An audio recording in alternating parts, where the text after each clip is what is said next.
Assalamualaikum warahmatullahi wabarakatuh. Bapak dan Ibu, teman-teman semuanya, salam perjuangan. Semoga kita selalu diberikan kesehatan, keberkahan, dan kelancaran dalam menjalani aktivitas kita. Pada kesempatan kali ini saya akan berbagi terkait dengan pertanyaan-pertanyaan dari kolom komentar channel YouTube Guru Penggerak Bangkit. Yang salah satunya adalah terkait dengan pelamar mana yang harus tes CAT UNBK. Kemudian, apakah pelamar kategori prioritas 1 tes lagi? Apakah pelamar kategori prioritas 2 tes lagi? Apakah pelamar kategori prioritas 3 tes lagi? Nah, ini saya buat pertanyaan seperti ini supaya nanti teman-teman jelas mana yang harus tes lagi, mana yang tidak tes lagi. Kemudian dari masing-masing kategori prioritas ini dites lagi atau tidak, ya. Kemarin sudah saya sampaikan di video sebelumnya tentang regulasi Kemenpan RB tahun 2022 ini, maka saya ini pun akan menjelaskan lebih kuat lagi. Nanti pun akan dijelaskan di video berikutnya dari Setjen GTK yaitu Bunda Nunu, ya. Baik teman-teman semuanya, ini penting simak sampai tuntas. Bagi Bapak dan Ibu teman-teman semua yang baru mampir silahkan subscribe dulu, kemudian aktifkan tanda lonceng, like, dan silakan sampaikan pertanyaan di kolom komentar. Di tahun 2022 ini, pelamar yang dapat melamar sebagai P3K Jabatan Fungsional Guru yaitu pelamar prioritas dan pelamar umum. Nah, ini sudah saya jelaskan kemarin, tapi saya tidak apa-apa diingatkan kembali, saling mengingatkan, dan juga supaya nyambung nanti dengan intinya. Nah, di sini di pasal 5 ini pelamar prioritas ini terbagi menjadi 3 bagian. Ada yang prioritas 1, prioritas 2, dan prioritas ketiga. Pelamar prioritas 1 sebagaimana dimaksud pada ayat 1 huruf A terdiri atas tenaga honor K2 ya, tenaga honor kategori 2 yang memenuhi nilai ambang batas pada seleksi P3K Jabatan Fungsional Guru tahun 2021.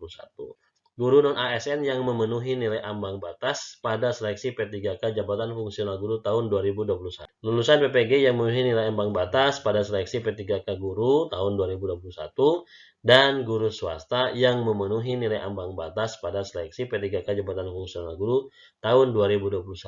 Nah, ini adalah prioritas ke-1 di mana kategori ini adalah teman-teman kita semua yang sudah lulus passing grade pada seleksi kompetensi tahap 1 dan tahap 2 di tahun 2021.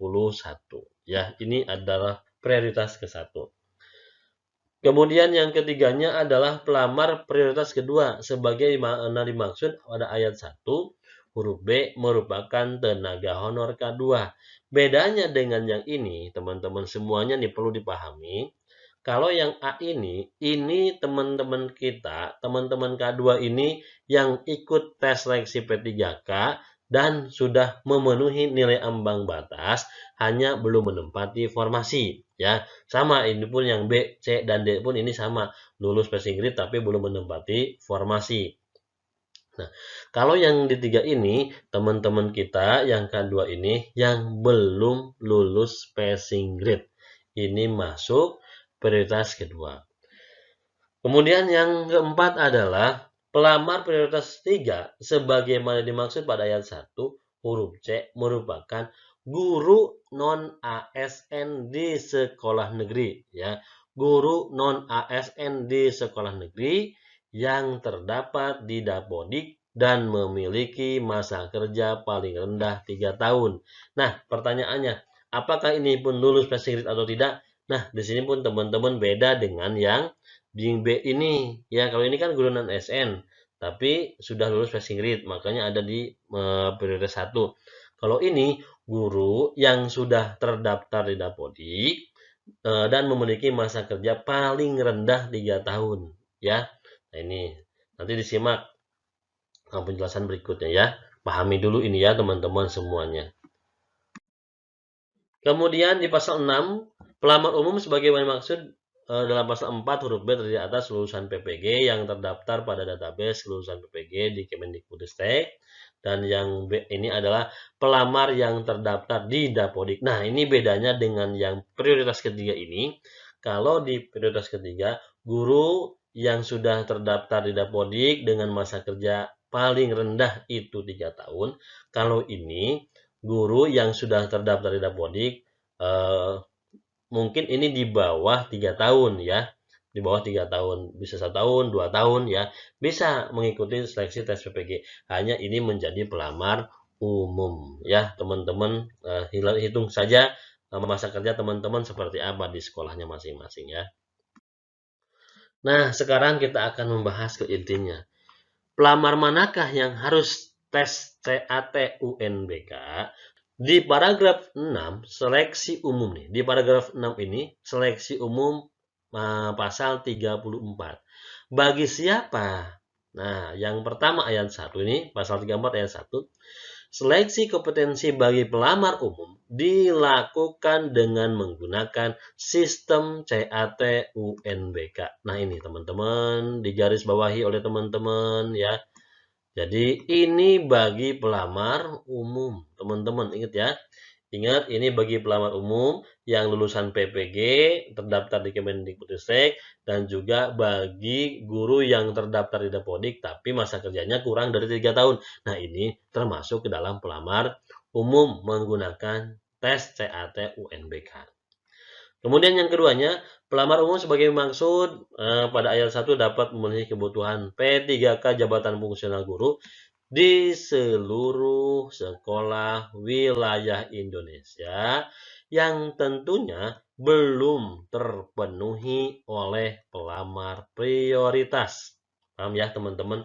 Jadi kemarin dibahas oleh saya bahwa seleksi itu penempatannya seperti apa sudah dibahas di regulasi ini. Nanti pun akan saya bahas kembali regulasinya ya, bagaimana penempatannya sesuai dengan peraturan mekanisme rekrutmen P3K di tahun 2022 ini ya. Nanti akan kita bahas dan kita akan sandingkan dengan regulasi yang baru ini ya. Nah, jadi ini teman-teman dari pelamar umum ini memilih kebutuhan P3K guru di seluruh wilayah Indonesia. Jadi lintas ya, lintas provinsi. Yang penting di seluruh wilayah Indonesia apabila kuotanya belum terpenuhi oleh prioritas. Tapi tetap kita berdoa mudah-mudahan kuotanya banyak karena tahun ini harus selesai nih guru honor masuk menjadi ASN. Kemudian sekarang seleksi prioritas. Nah, apakah pelamar kategori prioritas 1 tes lagi? Nah, ini pertanyaannya ya. Nah, ini jawabannya teman-teman semuanya. Seleksi kompetensi bagi pelamar prioritas 1 menggunakan hasil seleksi tahun 2021. Teman-teman tahun kemarin ikut dan ingat yang prioritas 1 ini adalah teman-teman kita yang lulus passing grade ya, yang lulus nilai ambang batas baik dari kompetensi tahap 1 nih ataupun kompetensi tahap 2 ya. Itu nanti diambil yang lulusnya. Kalau tahap 1 tidak lulus, ya tahap 2 yang diambil, atau sebaliknya, gitu ya. Nah, ini jadi yang pelamar kategori prioritas 1 ini diambil seleksinya di kompetensi tahap tahun 2021.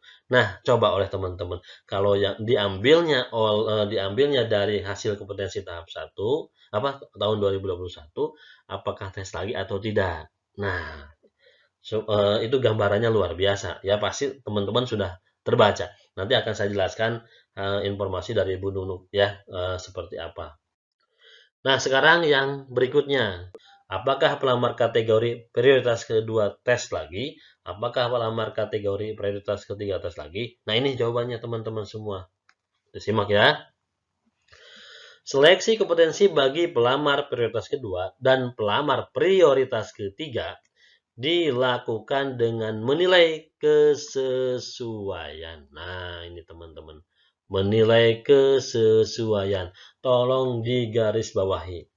Tadi kan sudah dijelaskan di atas bahwa yang ikut tes lagi itu, yang CAT UNBK itu hanya pelamar umum. Nah, itu ya. Bagaimana kesesuaiannya? Apakah kualifikasi akademiknya sesuai atau tidak dengan bidang yang kita ampuh, kemudian kompetensinya, kemudian kinerjanya, kemudian pemeriksaan latar belakang. Nanti ini observasi.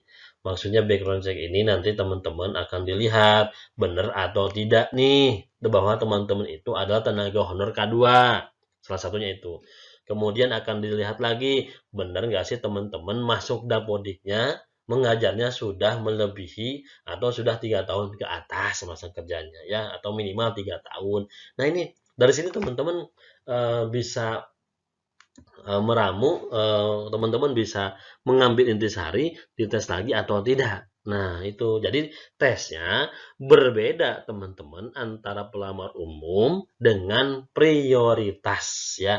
Jadi seleksi kompetensi untuk pelamar umum menggunakan seleksi C atau UNBK yang sudah teman-teman ikuti pada saat kegiatan tahun 2021. Nah, kalau di prioritas ini hanya penyesuaian saja, ya. Nah, penilaian kesesuaian sebagaimana dimaksud pada ayat 4 ditetapkan oleh Kemendikbudristek. Nanti akan ditentukan oleh Kemendikbudristek, ya. Nah, ini teman-teman. Jadi, kalau teman-teman bertanya, apakah saya tes lagi atau tidak yang lulus PG, yang prioritas 2, yang prioritas 1, 2, 3, apakah tes lagi? Nah, ini jawabannya teman-teman.